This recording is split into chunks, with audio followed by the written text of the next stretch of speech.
let me just start this out by saying Marvel Rivals is objectively a good game, but not great. I've enjoyed this game literally so much, but not even 6 months into the game, I'm kind of starting to lose passion. And I know there are so many other creators that feel the same way. And maybe it's just TikTok brain, getting bored easily and chasing that next high, but I really think it's more than that. Rivals has hands down the most toxic player base that I've ever personally experienced. It's not a safe space for anyone really, and it's kind of silly if you think about it, considering it's basically a superhero simulator game. I've experienced racist, homophobic, sexist teammates in almost every single game that I play, which makes me not even want to calm in the ranked game mode. If you don't use voice chat in Rivals, you deserve to lose. Until you create an environment where anyone feels comfortable talking, I will not subject myself to harassment over a superhero game. We won't win if you don't communicate. Okay, well, riddle me this. Anytime you try to say anything to these gremlins, you immediately get hit with, "Shut the fuck up, I'm so much better than you, I've been carrying you this whole game, racial slur, homophobic slur, sexist statement." And it is genuinely so much worse for women. So here's some real examples that I have experienced over the last couple months. Terrible fucking team. You guys are all horrible. Dog shit, bro. Last time I checked, you're 5 and 7, and that's Hey, the worst on the shut up, leaderboard. woman. Make me a sandwich. When I Wow, ask good for your one, bro. opinion in modern America, I'll ask for it, bro. Shut the fuck Okay. up. You're the one that started being Only thing toxic you're for no good fucking is making reason. Food that men only want to fuck you for. Shit, did I just? Oh, Tony, bro. I'm so stupid. White power, bro. White sorcerer supremacist. I'm not talking in voice chat. Are y'all ready? What is happening? Go. Man, dude. I'd rather have Jeez. stage 4 leukemia than have these fucking teammates again. I'm gonna just fucking try to get cancer on purpose and kill myself. Instead of having these fucking There is not a singular chance you're 2 and 8 opening your mouth. Oh, I was a tank first round, you fuckface. Go kill yourself. Die in your fucking sleep, and I'm gonna ditty your sister. I don't care how fucking old she is, you fucking fat. What the fuck? Just mute them. I shouldn't have to mute my teammates in a competitive game mode just because they can't be racist, homophobic, sexist, or anything for a 10 to 15 minute game. Like, that's crazy, right? Like, why do I have to willingly put myself at a disadvantage just because you can't control yourself? You saying just to mute them is the reason why they still feel comfortable that they can talk like this. It was embarrassing back in the 360 days, and guess what?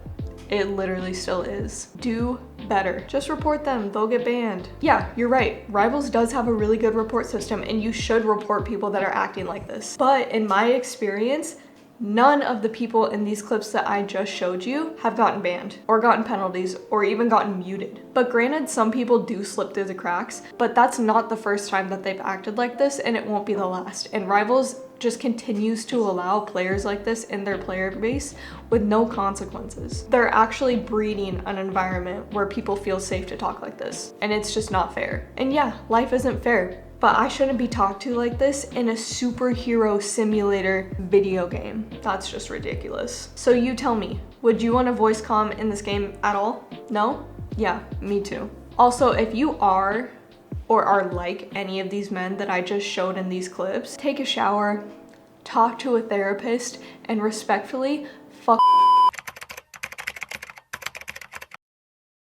Rivals has a very lenient and rewarding rank system. Wins grant you 20 plus points, like even 30 to 40 I've seen at the most, depending on how good you do, and when you lose, you only lose 10 to 15, which means that even if you have a 40% win rate, which is really bad by the way, you can still be at the top ranks by simply just playing the game a lot. Now, this isn't a terrible system when a game first launches. It keeps people interested and keeps people playing because they're getting a high rank and a shiny badge and a free skin, etc. However, without proper rank resets and mid-season soft resets, it can and will create an environment with massively boosted players, throwers, and teammates who DC just because they can't keep up in a Grandmaster lobby when they really should be down in, say, Plat or Diamond. They just simply can't keep up. Rivals actually decided to not do a mid-season soft reset. A ton of the community and creators did not want it, which, I mean, there's a positive to this. They are listening to the community,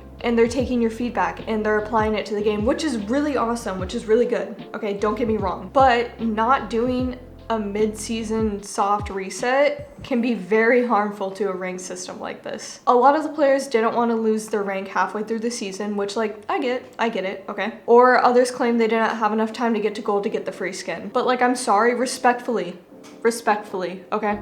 You had 45 days to get to gold for the free skin. Even if you are employed, 45 days is plenty of time to get up to gold. And I'm sorry, I'm just being honest here. If you can't get to gold in 45 days, maybe you don't belong in gold. Maybe you're made more for silver and bronze, and that's okay. There's so many casual players in this game and many other games.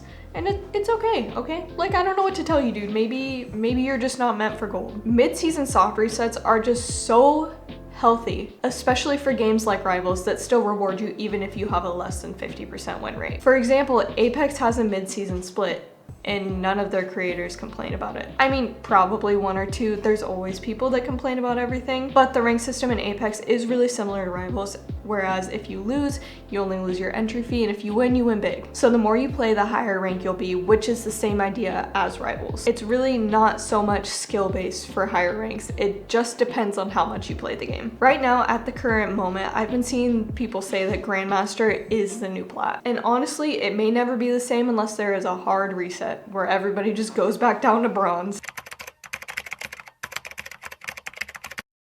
More recently in Rivals, target banning has become a major issue. I guess it can be taken as a compliment because they feel the need to ban that hero because you're really good on it. But it's also caused a lot of players to throw because of it, because they can only one trick that one hero, which is crazy because how are you in GM and you only know how to play one hero? It actually just makes no sense to me. Like, I just simply don't believe you that you can't play any other hero but Rocket Raccoon. But Rivals did add an anonymous mode, which only helped for maybe 2 weeks, if that. Players have actually discovered the tracker extension, woo, which tells you how much playtime they have on each hero, win percentages, game history, etc. Which really isn't a big deal website side, but they've gone as far to add it as an extension to the game. So once you get into the game, you can see your enemy's exact stats and everything, regardless if they have streamer mode on or not. The only counter to this is making your tracker profile private, which is actually just ridiculous, because why on earth would you make a tracker for a game